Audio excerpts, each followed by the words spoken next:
Assalomu alaykum, yaxshimisizlar? Bu yoq mening qizim Sarvi. Sarvi hozir 7 yoshga kirdi. Amerikada boshlang'uchning 2-yilligida o'qiydi. Bugun qizim meni maktabiga ilib bormoqchi, chunki bugun kechda maktabida alohida bir faoliyat bo'ldi-ka. Shuningga u faoliyat ismi nima? Nima? Bir meeting. Voya bir yig'in bo'ldi-ka, yig'ilish. Shu yig'ilishga bormoqchi.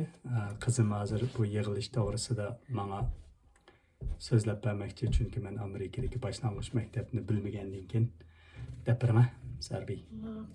Bugungi bu faoliyat nima to'g'risida? To'g'risida bu muallimlar, bu o'rtada aplarınğa, yeki dada, yeki aplarga